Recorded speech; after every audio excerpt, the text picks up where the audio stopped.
우리나라에서 가장 존경하는 군인, 우리나라에서는 가장 존경하는 사람이라고 하면 꼭 꼽히는 사람 중에 이순신 장군이 있습니다. 그런데 영국 사람들에게 이 이순신 장군과 같은 사람이 있습니다.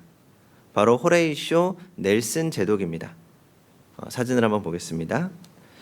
영국 사람들이 가장 존경하는 군인이죠.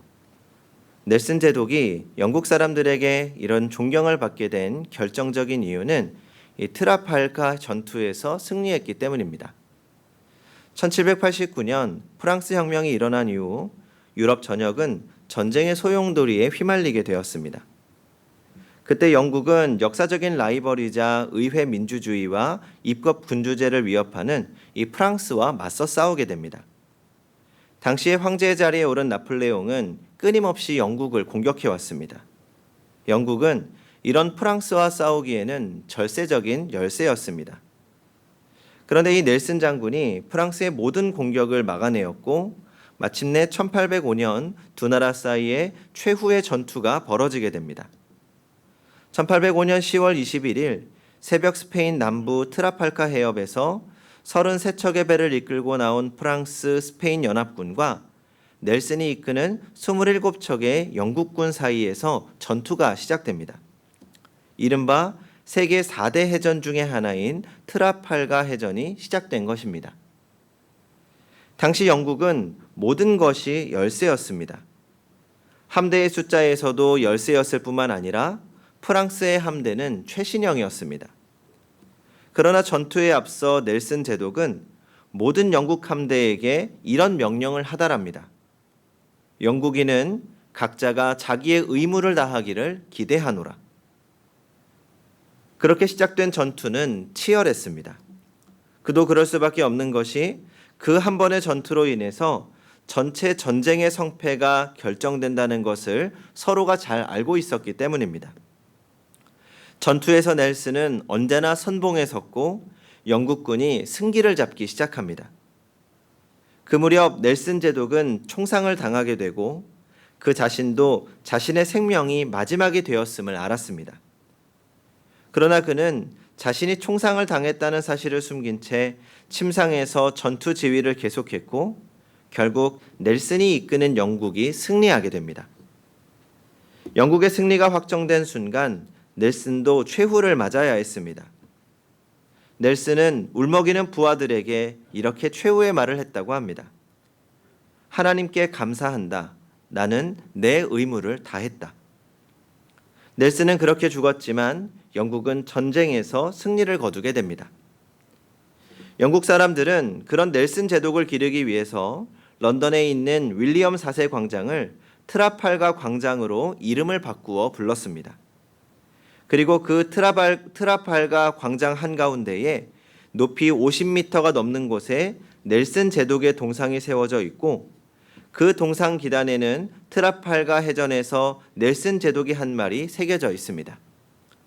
영국인은 각자가 자기의 의무를 다하기를 기대하노라. 마치 우리나라의 이순신 장군이 생각나는 이야기죠. 그런데 이 넬슨 제독이 한 말이 참 중요하고 우리의 가슴에 있으면 좋을 것 같다는 생각이 듭니다. 국민은 국민으로서의 책임과 의무가 있습니다. 우리에게도 대한민국 국민으로서 주어진 의무와 책임이 있습니다. 신앙인에게도 마찬가지입니다. 우리는 하나님 나라의 백성으로서 의무와 책임이 있습니다. 그래서 넬슨 제독의 이 말을 우리는 이렇게 바꾸어 들을 수 있을 것 같습니다. 하나님께서는 우리 각자가 신앙인으로서의 자기 의무를 다하기를 기대하신다. 성도 여러분, 하나님은 우리에게 그리스도인으로서 하나님의 자녀로서 하나님 나라의 백성으로서 다해야 할 의무와 책임을 기대하고 계십니다. 그렇다면 우리가 그렇게 다해야 할 의무와 책임은 무엇입니까? 그것은 거룩하신 하나님의 자녀이자 거룩한 하나님 나라의 거룩한 백성으로서 거룩하게 살아가는 것입니다. 거룩하게 살아간다는 것은 구별되어 살아가는 것이죠. 모두가 자신의 이익을 쫓아 살아갈 때 자신의 것을 나누어 주는 선한 삶을 살아야 합니다. 모두가 서로 혐오하고 비난할 때 용납하고 사랑해야 합니다.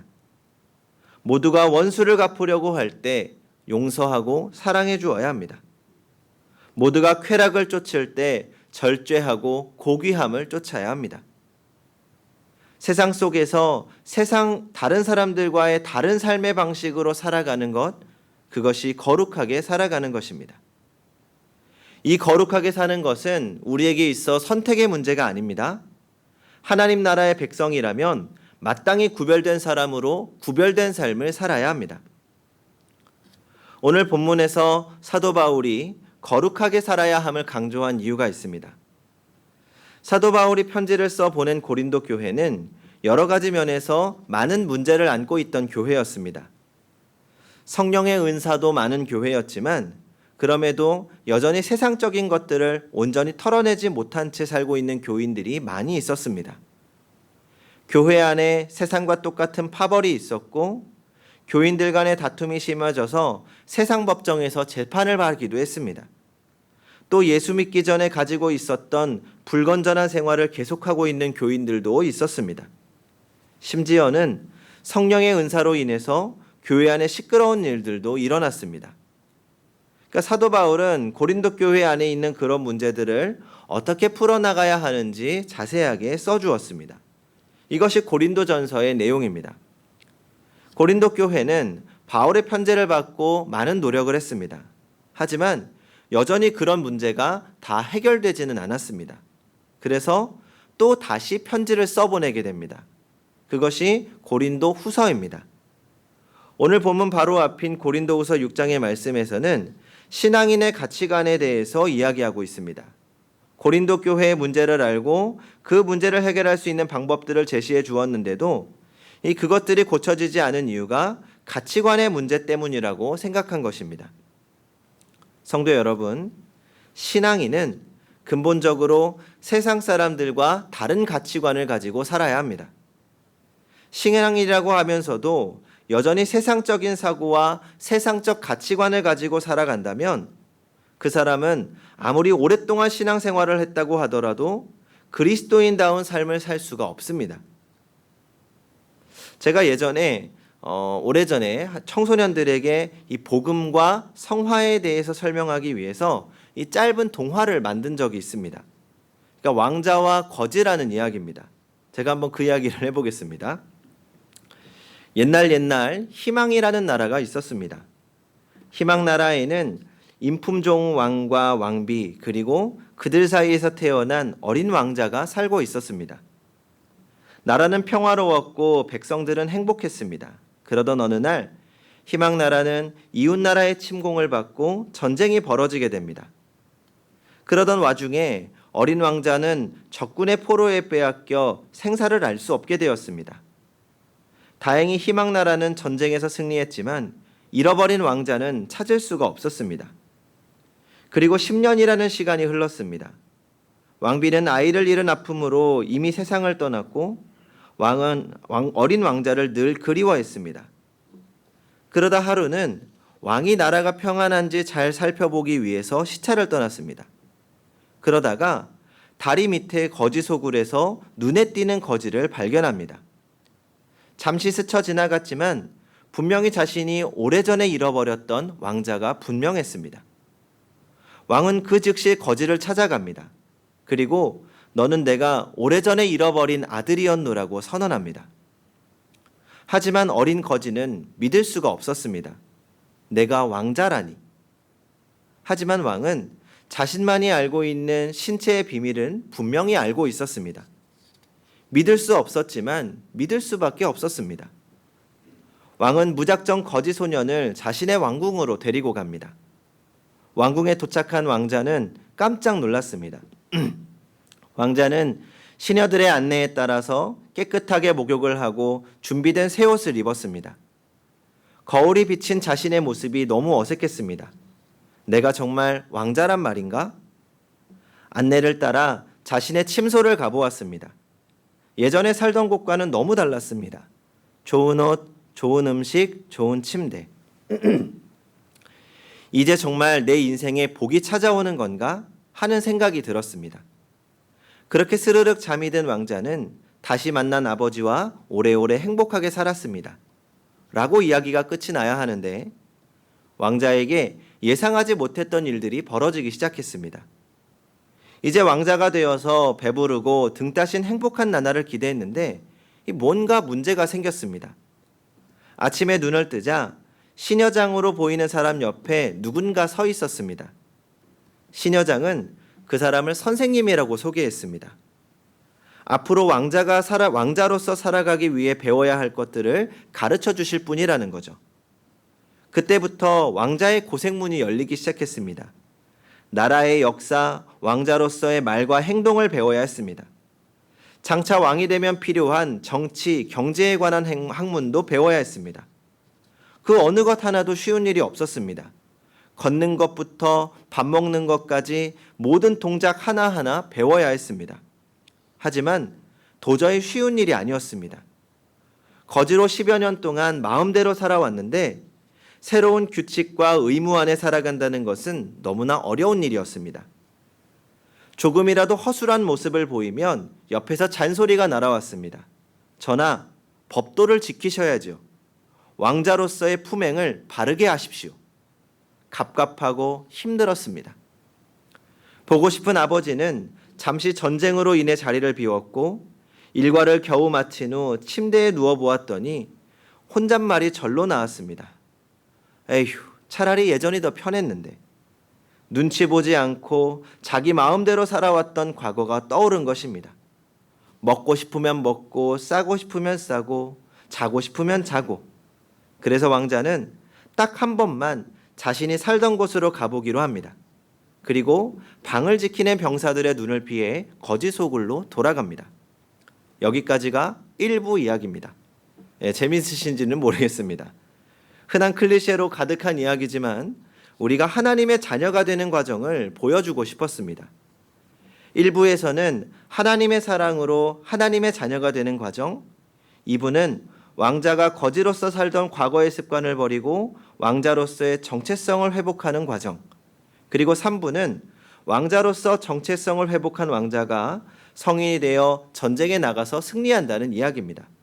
2부와 3부가 궁금하시면 개인적으로 찾아주시면 알려드리겠습니다.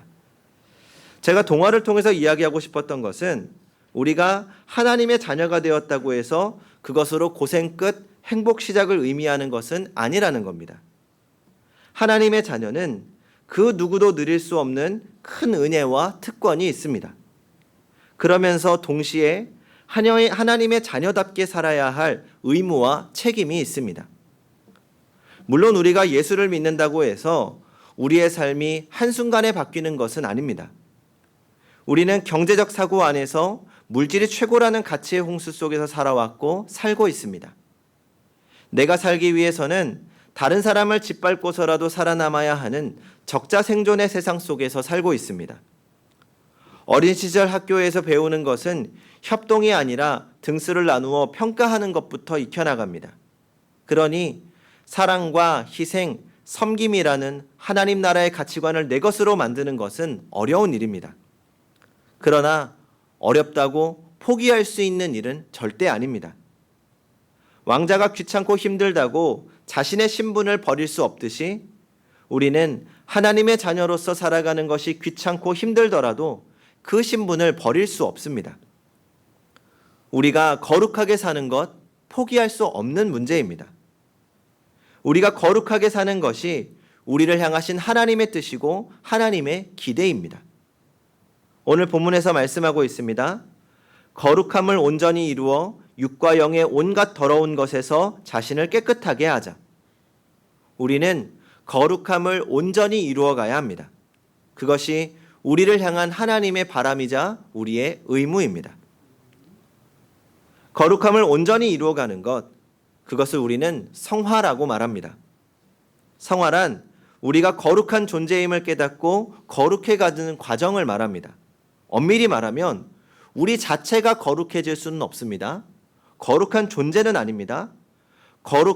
우리가 거룩해진다기보다 거룩이 무엇인지 깨닫고 거룩하게 살기 위해서 고군분투하는 과정입니다. 그래서 하나님이 바라시는 거룩한 사람이 되기 위해서 가장 먼저 해야 될 것은 우리의 가치관을 바꾸는 것입니다. 지금까지 배워왔던 세상의 가치관을 버리고 신앙의 가치관을 가져야 합니다. 세상이 우리의 사고 속에 세뇌시켜 놓았던 세상적 가치관이 하나님의 말씀으로 기초한 성경적 가치관, 하나님 나라의 가치관으로 바뀌어야 합니다. 우리의 사고, 우리의 가치관이 바뀌지 않는 한 우리의 삶은 결코 거룩해질 수 없고 주님 안에서 행복해지기도 어렵습니다. 그러면 어떻게 해야 우리의 가치관이 신앙적인 가치관으로 바뀌고 거룩함을 이루어갈 수 있겠습니까? 오늘 본문을 다시 한번 읽어보겠습니다. 고린도후서 7장 1절 시작.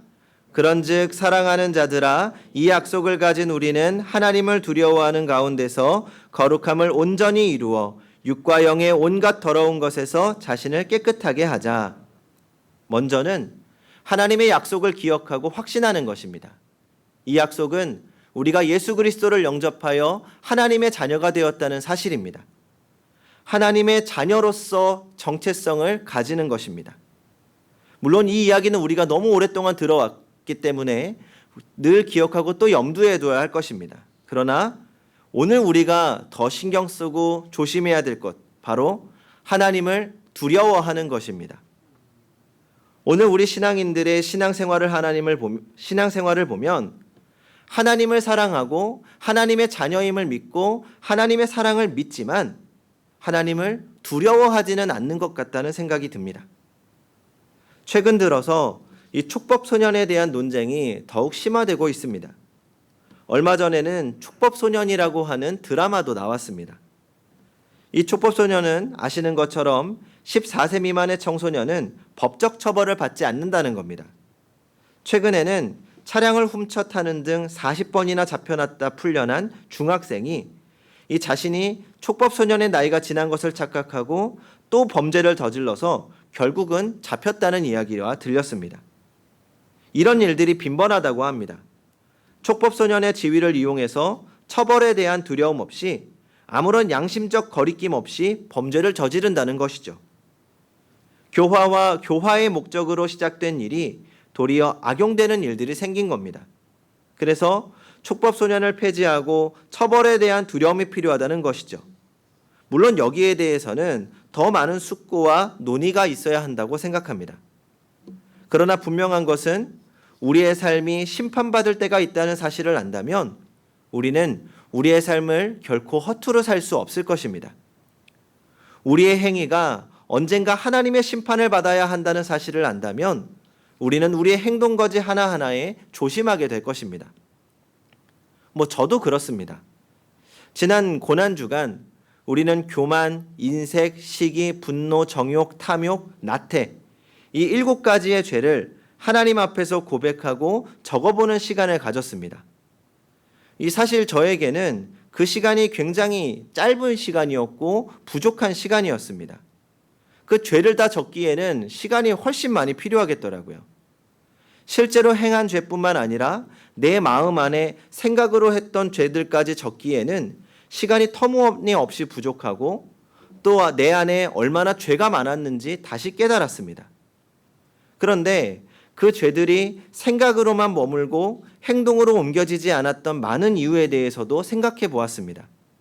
여러 가지 이유가 있겠지만 제 안에는 늘 두려움이 있습니다.